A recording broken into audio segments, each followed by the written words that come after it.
So this video is called The Myth of Balance, and I'm going to try to do my best to take it a different route than maybe what you're considering, because most of you, if not have read Take the Stairs, you've heard or read or gotten coaching about the idea of harvest seasons and how balance, sometimes we have to be patient with things and discipline in certain areas, and balance is more about inner states of fulfillment rather than time allocation.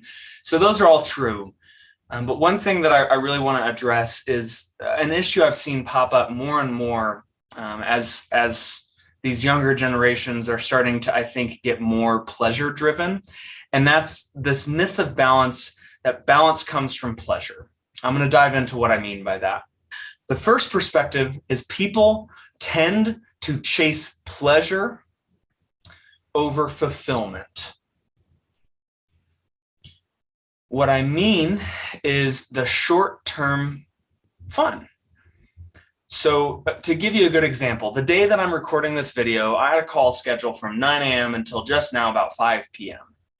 It was exhausting, very long. I had 40 minutes for a lunch break, and even during that lunch break, I had a 15-minute meeting with somebody from Calendly to figure out a Calendly account. So it has been a packed day. But I would have more pleasure-driven rather spent the day playing video games or hanging out with my dog or being outside or hanging out with Toria. But at some point during that day, if I spent that whole day, now not just a single day might do it, maybe a super long vacation can get like this, but knowing that I had more fulfilling and important work to do, that pleasure would have been avoidance. And we all know how avoidance feels after a little while. It's that weird feeling in our stomach. And then eventually I start feeling uncomfortable about it. Well, what do we tend to do with uncomfortable feelings? We ignore them by showering ourselves in more pleasurable activities. So let's say I was feeling kind of guilty about not working and I was playing a video game. Well, how do I cope with that? More video game, because the video game is pleasurable and I'm trying to cover up those negative emotions. It's very important to understand the reason pleasure is a dangerous path. What's the opposite of pleasure? Pain. Well, all of life lives with opposites. You can't have something that you love without feeling pain eventually at the loss. So the flip side of pain, if pleasure was a coin, the flip side of that coin is pain. Now, fulfillment is different. Fulfillment is what I consider to bring real and true and lasting happiness and joy into our life. Because fulfillment is that feeling that we get when we know we poured our absolute best into a day and into a moment. Think about the days that you sleep in and you don't do anything. Those are usually the most tiring days we have. So we think that energy is this battery that we have each day. We sleep, we fill up the battery, we drain the energy, we go to sleep. That's actually not what happens. When you're doing fulfilling work, when you're living your day intentionally and passionately and trying to pour your best in each moment, you're outpouring a bunch of energy, but you actually get more energy somehow. It just comes out of the ether. You get more energy in return. That's why those days are so exhilarating. That's why right now, even though I've been working for like 9 hours or something straight, I'm exhilarated because I was doing fulfilling work. I was pouring in to people. I was pouring into the work that I was meant to do that day. It's fulfillment. I'm starting to hate the word grind because grind has such a negative connotation. Grind, there's friction. You're really tearing yourself apart. I don't remember feeling ground down at all. Why did I feel good? Because I was working literally. There were moments I wasn't perfect, but 11 a.m. Sunday morning till 6 p.m. Friday night, almost every week, I was hustling. But it felt good. Now, I don't think it's just weird that I don't think I'm unique in the fact that I like working. I think what I've found is flow state more often than others. So I've really acknowledged that I like working because of the flow that fulfilling work puts me into. That's what Jake Chesney called the difference between a calling and a career. You obviously want to make sure that you're pouring into something that's meaningful as well and not just out there to make a buck. But that meaningful, fulfilling work invigorates me. It brings life into my life. There was no real balance in the typical sense, but I felt balanced. Why did I feel balanced? Because we need less self-care time when we're on a good schedule. We need more self-care time, i.e. relaxing, Netflix, chilling, scrolling, whatever you do for self-care. We need more of it when we're on a bad schedule. Why do we need more of it when we're on a bad schedule? Because we don't feel so good. Our energy's low. So understand that if you really want to get the most out of something, it's about being 100% in. But it's ironic what happens, because when you're only 75% of the way in, what goes on? Well, first off, you don't put in as much work, which means you don't learn as quickly, which means you also don't work the numbers as well and get the results that you want. And when we don't get the results we want and we don't feel good about our work, how do we feel? How does our confidence feel? Which causes us to want to work less, and then our results are worse. And so the cycle continues. And that actually makes you hate it even more. And when was the last time, let's say you're really passionate about photography or music or some creative outlet, and you're worried that, oh, well, I'm working so hard. First off, that is a victim mentality. And we're going to talk about the second quick glimpse into the second reason is ownership, but we'll talk about that in a minute. When was the last time you ever just felt totally crappy about how you worked your week or how you lived your life that week? Did you use every moment intentionally? No, you kind of wasted a lot of time. When was the last time you ever ended a day like that or ended a week like that where you're kind of feeling low because you weren't living life intentionally and you thought, man, I'm feeling so down on myself. I'm inspired to go write a song. Maybe you might be inspired to write a song out of pain. Most of the time, inspiration comes with high energy states. Inspiration comes when you're feeling confident, self-assured, and on top of life. So rather, the harder you work, generally, the more time you're going to create to pour into the other things you enjoy. I feel completely balanced and I'm grinding, but I feel balanced because every moment is lived intentionally. I'm living fulfilling moments rather than seeking pleasure. Because pleasure, the opposite of pleasure is pain. So we have to ask yourself, am I seeking pleasure or am I seeking fulfillment? Because if you're seeking pleasure, of course you're not going to feel balanced. When you're only working 75%, that's like turning the stove up to 200 degrees and getting the water up to 200 degrees. But if you know anything about the boiling point of water, it's not 200 degrees, it's 212 degrees. Well, 12 degrees, or let's say you bring it up to 211, 1 degree is not that big of a difference, but it's enough to make a massive difference in the actual state of the water. Most of you put in just enough where I want you to really hone in for a moment, pay real close attention. Most of you put in just enough work to be pissed about your lack of results.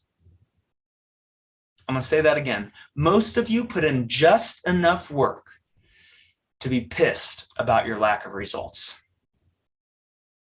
You work hard, you put in 75%, but when was the last relationship you were in that you were 75% committed that worked out okay? When was the last sporting activity you did where you were 75% of the way that turned out the way you wanted? Nothing works at 75%.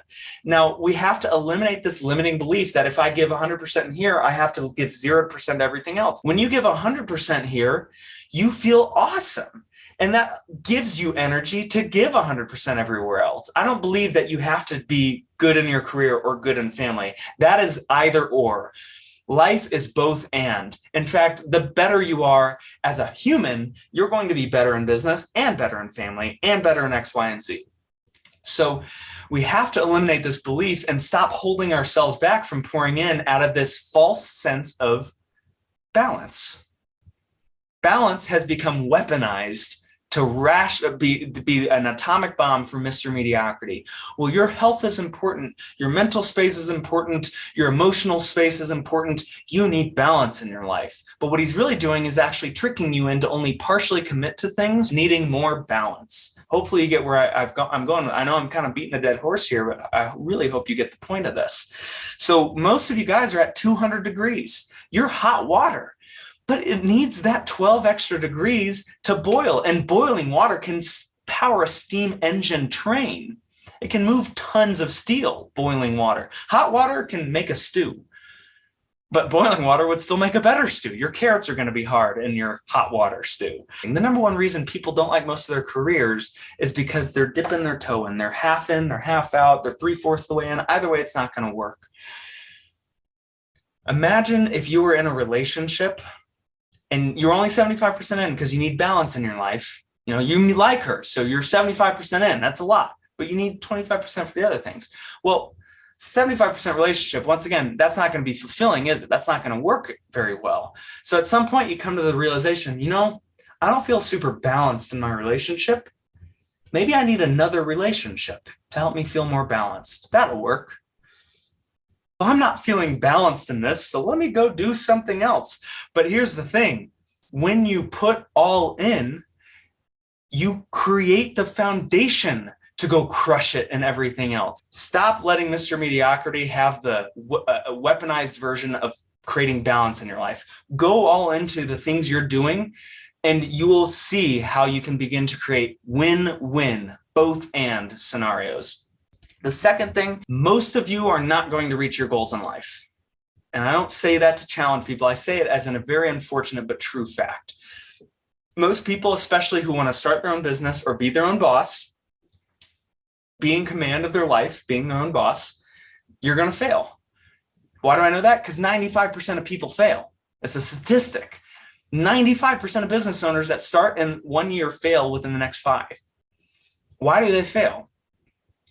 They had good emotional purposes, but they lacked the discipline. So what helps with discipline? Pressure. They were not able to put the pressure on themselves. I put a lot of pressure on myself, and I've learned how to handle it in healthier ways. There's other videos you can watch on how to handle pressure in healthier ways, but I put a lot of pressure on myself. That's what allowed me to actually be my own boss and be successful in this. Most people, you're not good yet at putting pressure on yourself. So the pressure that you get from me, be happy for it, because you wouldn't really succeed as much as you'd like without that pressure. Now, what we need to clarify is that pressure is not because I don't believe in you. The pressure is because I believe in you. And it's because I believe in you that I want you to reach your potential, reach your goals. And it's your job to take that pressure and turn it into a positive, which is taking the pressure on your results and putting it onto the system. You've heard that 1,000 times. But a victim feels the pressure and puts it onto themselves. Oh, woe is me. Nobody likes me. They think I'm not working hard enough. Somebody who takes ownership says, okay, I'm feeling this pressure. How can I direct this pressure into my work, into the process, and to get me to do the things that I don't want to do so that I can seek fulfillment versus pleasure? And that is healthy pressure. And that's ownership. That also fuels into the wanting to dive in because it's your thing. You make it your thing. If you're not happy with the way something is going in your life, it's your life. Take ownership over it. Now, I'm not saying run away and become apathetic, but take the bull by the horns.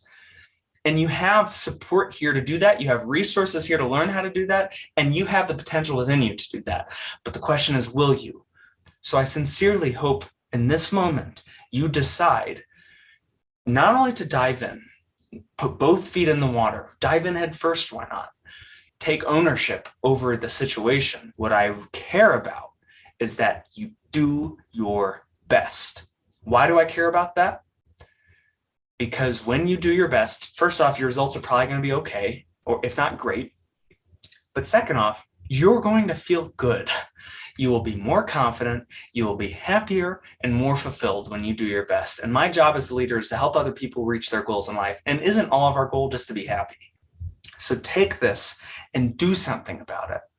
I implore you to do something about it, because if you don't, you will continue to get dragged through things. You'll be miserable. You'll be a victim. You won't get the results you want. And then you'll spiral. Confidence will go down. And you'll hate your life. And you'll hate the activities you're doing. But if you take it, you will start to look at every obstacle as a learning lesson. You'll get aggressive about your learning. Putting in the numbers is not just about working the numbers to find aces. When you take ownership, you work the numbers to find aces, and you intentionally learn as much as you can throughout that process. When you mess something up, you get aggressive about seeking help over it. That's one thing I'm so glad I did early on, is I beat myself up a ton when I would make mistakes. I'm getting better at it, but I beat myself up a ton. So when I was feeling that pain and that raw emotion of self-defeat, I would say, I never want to feel that again. And I would seek help. I would seek resources, videos, coaching. You will be so much happier for it in the long run. Happiness does not come from pleasure. Happiness comes from fulfillment, and amongst other things we'll discuss later, but definitely not pleasure.